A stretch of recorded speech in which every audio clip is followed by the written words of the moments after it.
this is Orrin Smith with Palmetto Promise Institute, and this is a Palmetto Freedom Agenda issue overview. The issue today, FinTech and economic innovation. Did you know that small businesses are responsible for navigating 2,500 to 4,500 new federal regulations annually? The sheer number of policy burdens on the market can prevent new business ventures from ever taking off. This is especially true for companies with novel and pioneering technologies. To inspire innovative activity and revitalize the spirit of American entrepreneurship, we must look to approaches that alleviate the regulatory burden for startups. One promising solution is the regulatory sandbox. A regulatory sandbox is a legal classification that allows companies to operate exempt from certain regulations for a limited period of time. This space allows businesses within the sandbox to enter in the pseudo market and see if innovative ideas gain traction. Generally, sandboxes last 2 or 3 years, enough time for a business to develop their idea and regulators to determine what type of approach and guardrails would be appropriate for the sector going forward.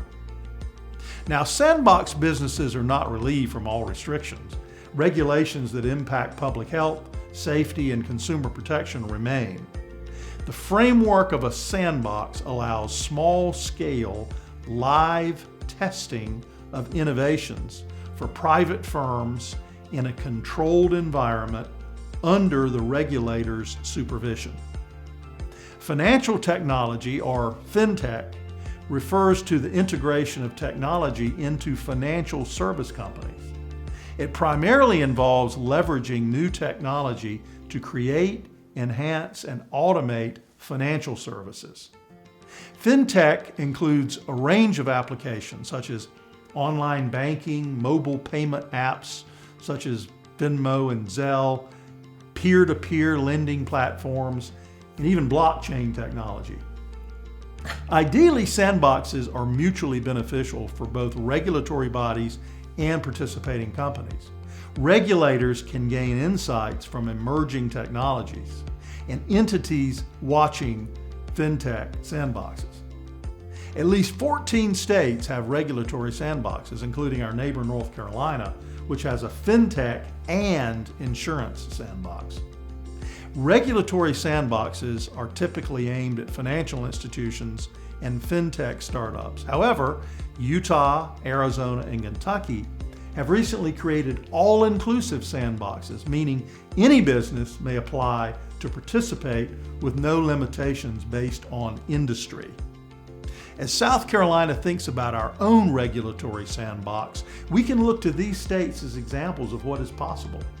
If South Carolina hopes to remain economically competitive with our next-door neighbor, we must attract forward-thinking FinTech innovation. A regulatory sandbox in South Carolina, particularly one with a reciprocal agreement with North Carolina, would enhance our attractiveness to technology entrepreneurs and investors, creating a favorable environment for business growth and technological advancement. This in turn would stimulate competition, drive down consumer costs, and improve access to cutting-edge financial services. With a few statutory changes, South Carolina can join the other Carolina as a magnet for the growing financial technology industry. Done correctly, our new statute could capture technology entrepreneurship outside of the financial sector as well. To learn more about the Freedom Agenda and to see our regulatory sandbox research, visit palmettofreedomagenda.org.